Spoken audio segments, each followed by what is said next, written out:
As regular viewers of our show know, we're out here looking for real stories of people living on the streets. And 9 out of 10 of the stories that we receive are from men, most older men, but not all. Today we're going to change the equation a little bit and focus on the situation of ladies living with sign in hand.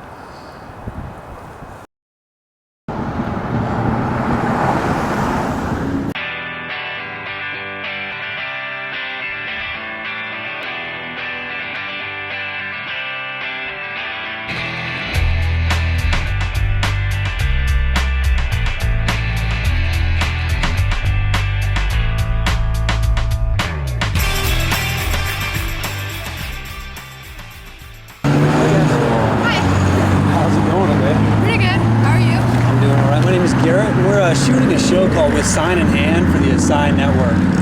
We're really just looking for people's stories. The story behind the sign. 10-minute interview. We got the care package set up for you if you'd like. Cool. We have a little space set up down here to go down and video. One of us has to stay up here and fly, so... Sure, yeah, that's totally fine. Yeah, let's do it. By the way, Garrett, nice to meet you, sir. Clark, good to meet you.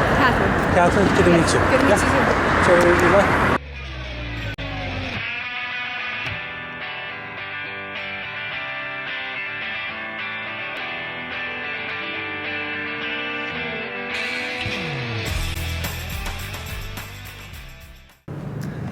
Thank you so much for agreeing to share your story today, Katherine. Really appreciate it.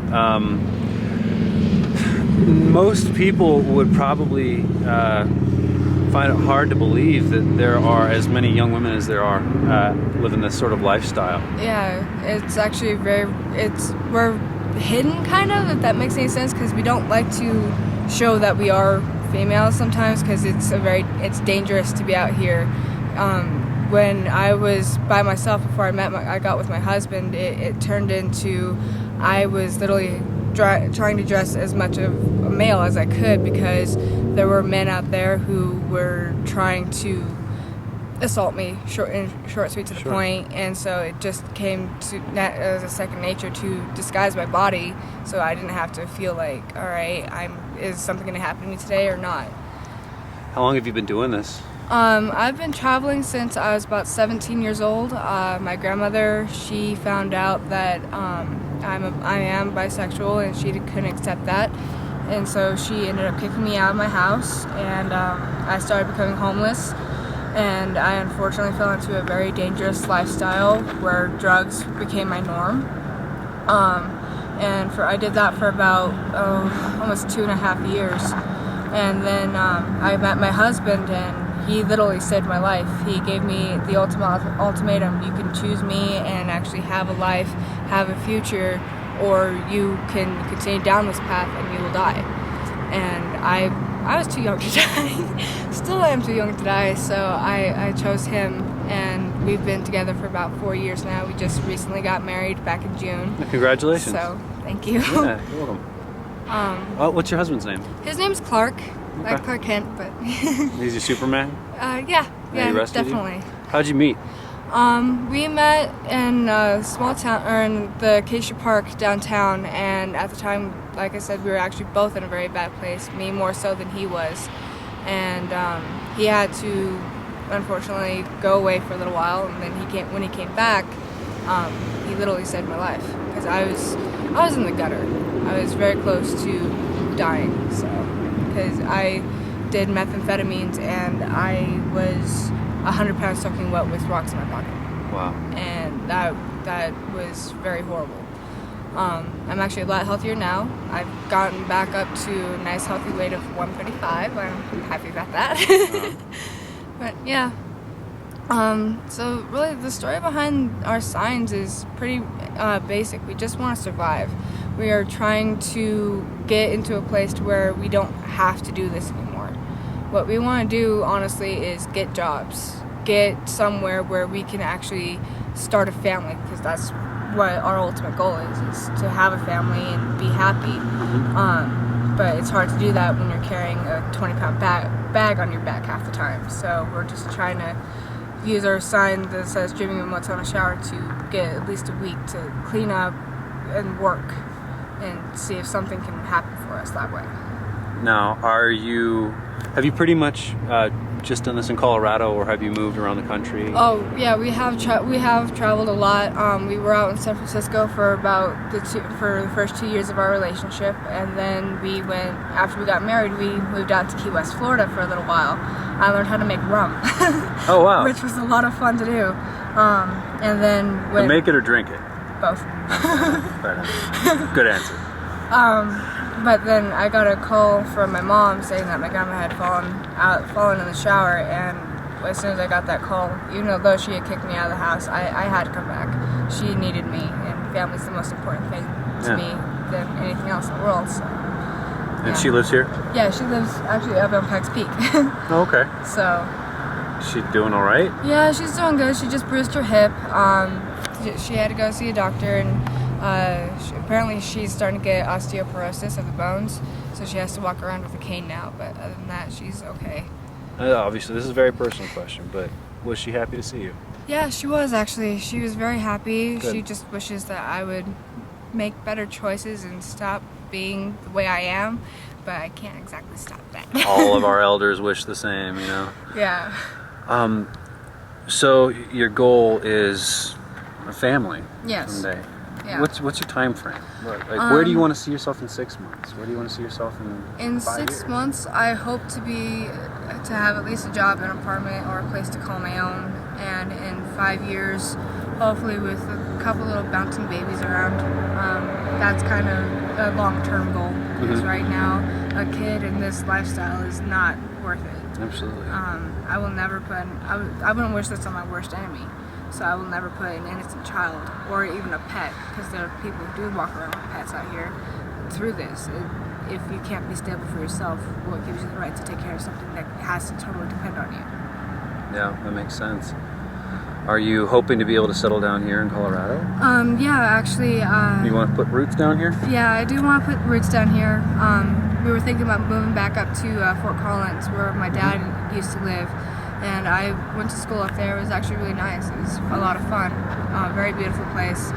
And it's very quiet. And there's hardly any drugs. And that is our safe haven. Hardly any drugs. It's a college town. Yeah, I don't think you're looking hard enough. Well, see, what I look for is weed and alcohol.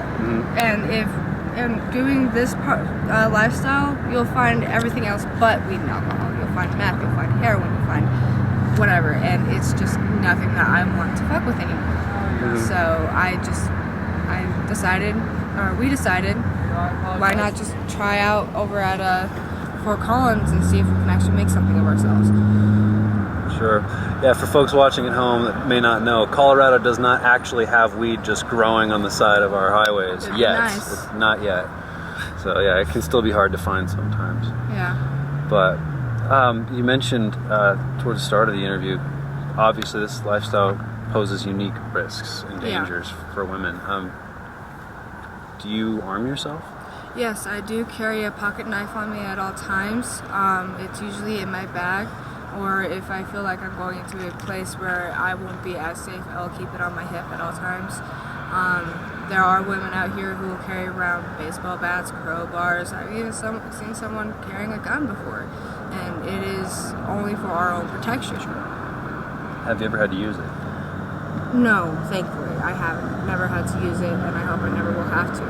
Have you ever been in this position where you thought you might have to? Yes, I have a couple of times, but I figured out I was able to kind of talk my way out of it and slip myself inside to where I could just find a place to hide. But there are times where that situation is not possible, and I have to, and it could get violent very quickly. And being a small young woman, it is very dangerous, because a lot of the men out here are about your size or bigger, and it's not a very fair fight. Sure.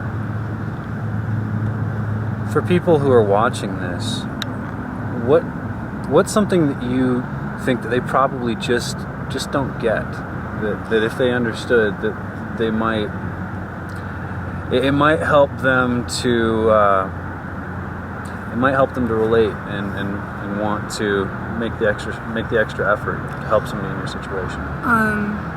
One thing would be is that we do this to survive. This is not necessarily a choice, but just a situation that we got stuck into. Some people it is a choice though, so it really just depends on the person. And the other thing is that just because we're struggling right now doesn't mean that we're not humans. And a lot of people forget that, because I get yelled at, put down, and insulted almost every day, and I still have to put a smile on my face. Thank you, sir. You know, and it's all you ever want is to be treated and respected like a human. You wouldn't put your boss down or your friend down for doing something like this. Why would you put down another human being? But the person that says, "Oh, well, you're young, you're healthy, why don't you just go get a job?" It's not that easy. I've been trying for about, except for the one job that I had in Key West, I've been struggling to get a job for about 5 years. No one wants to hire me because I look the way I do. I have to carry around my life on my back, and they won't give me 2 looks for that, and it pisses me off. I sit there and I wait for a call and I wait for a call and nothing happens. So it's hard not to get disheartened about that. Sure. I even came up with an idea for a couple of different signs. One would say, if you want me to get a job, then give me one. How hard is that? You know, instead of insulting me all the time, why don't you just help me out? But then again, I also look at that and it's like, okay, they're insulting me, so I'm turning around and insulting them. So it's just like 2 wrongs doesn't make it right. Exactly. What about shelters or charities? There are organizations that there are shelters and charities. So they're supposed to be there to help, right? The one shelter that is open year round it's not good. It has a lot of the people that I don't want to have in my life there. A lot of the heroin addicts. I was going to say, what do you mean? But yeah, a lot of the heroin addicts, the meth addicts, what have you, are staying there, and then they're currently infested with bed bugs, and that's the last thing I need is to have my stuff just crawling with insects. It's awful. And I mean, there's one other shelter, but it's only open for the winter months of the year. It's called the warming shelter, and it's okay, but it's a yoga mat and a blanket. It's an in and out. You can't get cleaned up. You don't get a meal.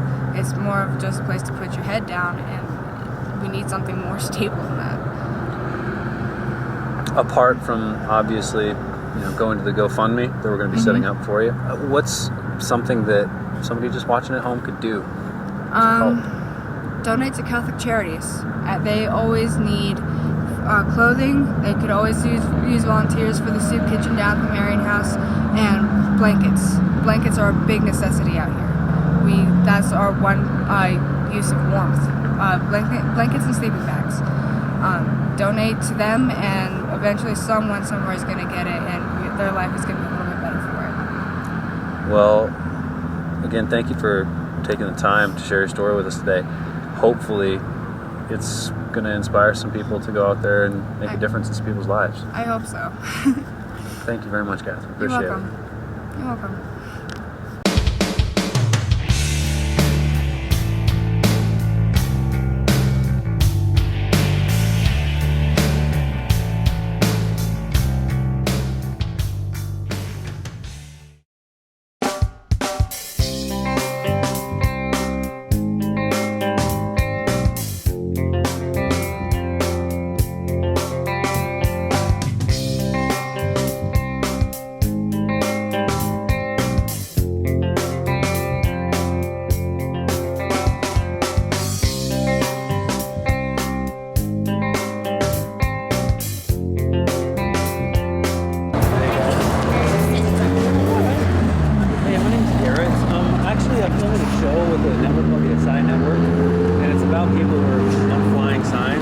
Looking for a 10-minute interview about your story. We actually have a care package all made up. It's got some food in it, a few useful items. Just 10 minutes of your time is all we're looking for. If you guys would be willing to get your story on TV. Yeah, I guess so. Okay. Wait, on TV like here? It's a nationally syndicated show. It's it's done via a streaming network called Okay, Local. so it's not going to be on like Not TV? local, yeah.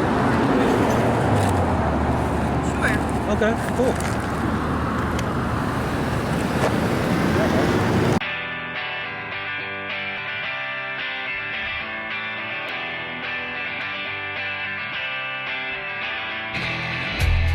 Kassandra, thank you so much for agreeing to this interview today. As I explained to you, we're out here just looking for people's stories. So, what's yours? That's a long story. We got time. I've been traveling, like hitchhiking, hopping trains around the country for a while now, like probably 6-7 years. Okay. I came out here to get work. I had a van, and then I had some friends that were supposed to like set me up with work, and just all fell through. And then my van broke down, and saved up a bunch of money to get it fixed, and then it got impounded. So now we're just trying to get out of here. I usually make jewelry and sell it. I don't really like panhandling that much, but don't really have another option because trying to get like on your feet from like sleeping outside and stuff, it's a lot harder than people would think. And like, you know, people yell get a job at you, but it's not that easy, like, you know. Sure. So you said you've been traveling for the better part of 6 or 7 years. If you don't, you're never supposed to ask a woman her age, but I'm 24. 24. Okay. Did you run away from home, or did you just have to get the hell out of there? It was a forced decision, kind of mutual. Yeah, my family. So I moved out when I was young. Did you go with friends, or did you just immediately cut off on your own? I just left. Yeah, I was on the street for a while, and then I met some kids that were traveling. I just fell in love with the whole idea of it. It's like the only real adventure you can get in America anymore, I think. So, That's interesting. Yeah, it's been really fun. I've been to everywhere except Alaska, Hawaii, and like New York. It is a bit hard to jump on a train to Hawaii. Yeah. You mentioned adventures. Care to share a couple of them with us? I can't. It's okay. Off the We're top of my we're head. uncensored. You know? No, yeah. Shit. It's just been, I don't know, it's just nuts. Like, I mean, hopping trains, obviously, in itself is just a lot of fun, and it's dangerous, you know, and like being out just completely off grid, like out in the middle of nowhere. No one knows you're on that train car. It's really, I don't know, it's peaceful. It's awesome. I can't really think of any good stories right now off the top of my head, but No, I don't mean to pressure I you. mean, my whole life's just been kind of just ongoing chaos, you know. How long have you been out here in Colorado Springs? I have like family and friends out here, so I come back a lot. So, but this time I've been here for like a few months, definitely. I mean, all that stuff with the van like took a long time. So, and then like right when we got it fixed, we put a new battery in, put a new starter in, got new radiator cable, and then it just got impounded, and the impound fees like racked up so fast that it wasn't even like worth it to get it out. So. About how long ago was that? Just a couple weeks ago. Okay. So you haven't been on the streets here in Colorado during the winter, have you? Yeah, I have. Do you have a tent? Yeah, and I got a good sleeping bag, but yeah, it sucks. I try to go south for the winter if I'm homeless. But Yeah, I was gonna say those last couple weeks of December, 1st of January, those are deadly. yeah, it sucked. And then I have a dog, so I can't stay in shelters either. So That's right. Gizzard? yeah, Gizzard. How long have you had Gizzard? Since he was born, 2.5 years almost. That's awesome. Yep. He jumps trains with you? Yeah, he sucks at it. He gets all scared. So I can't jump on him while they're moving with him because he just freaks out. But we get on like while they're stopped, and he's all right. Yeah. Got you. So for right now, the plan is to get the van out of impound? No, No? it's like it's gone. Yeah. I mean, it's not even worth the amount that it's gonna cost to get it out now.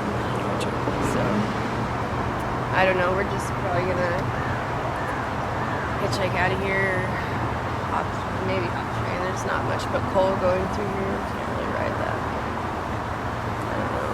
I don't know what to do. The van was like my set plan for so long, and now it's just gone, and half my stuff's gone. All my jewelry supplies are gone. Like,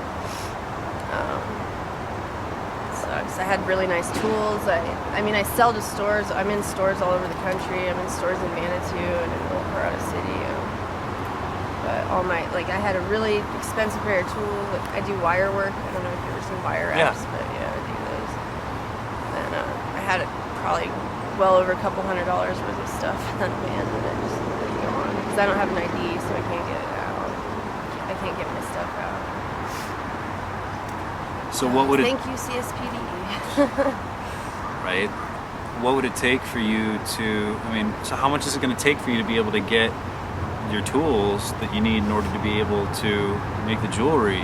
I mean, I could get like a crappy set of tools, you know, from Walmart or something. I'm going to. It's just having like all the different spools, like all the different gauges of wire. And I had a like a huge rock collection of like stones and expensive stones. So I mean, it's just it's like years worth of collecting stuff. So.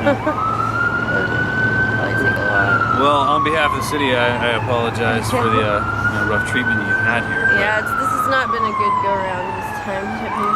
Sorry to hear that. When you do get out of here, do you have an idea of where you'd like to head? Yeah. Do you have some particular places in the country that you really like to spend your time? I love the South a lot. Just because it's warm? No, Or I just people are love friendly? it. Yeah, people are better. It's just gorgeous out there. I like the plant life better. I mean, the Rocky Mountains versus the Smoky Mountains, you know, like it's hard to decide which one's better, but I just love the South a lot. But I think we're going to Oregon to get like harvest work, like on a farm. Okay. Like maybe the blueberry harvest or something. All right. 'Cause they work with travelers a lot. You can walk away with like $5,000 if you do it right, in like a couple months. So Awesome. 2 months. Well, No, that's not a lot. It's a lot to me. oh, absolutely. Hey, $5,000 would be a lot to me too. I'm not living the rich life. Well, I want to thank you so much for taking the time to share your story with us today. Is there anything that you'd like to leave our viewers with? I just the thought that, you know, it's not as easy as just get a job, you know, like there's a lot more to it. Like if you're sleeping in the dirt, you have nowhere to shower, you know, like you don't get a good night's sleep. You're up all night trying to protect yourself, like worrying about people around you. It's hard. It's hard to do that, and you know, I'm not going to get rid of my dogs so that I can stay in a shelter, you know, and like it's just there's a lot more to getting on your feet than people think. What would it really take to get you just up on your feet in a place where you'd want to be? Well, I mean, I guess just having like a place to stay, you know, and I don't have like any friends or like family, you know, that can house me and my boyfriend and my dog and like, I don't know, just, I guess the support system, you know, and then there's a lot of people that don't have that. And, you know, I'd say most of the spoiled kids that yell at you and throw stuff at you don't know what it's like to have nobody, you know, so. Now you mentioned you have a dog and you also have a boyfriend. Tell me, I've learned a little bit about Gizzard. Tell me about your boyfriend. He's been in and out of the legal system for a while, you know, on charges that some of them he shouldn't have gotten, and some of them he should have, but so, you know, it's hard for him to get work too,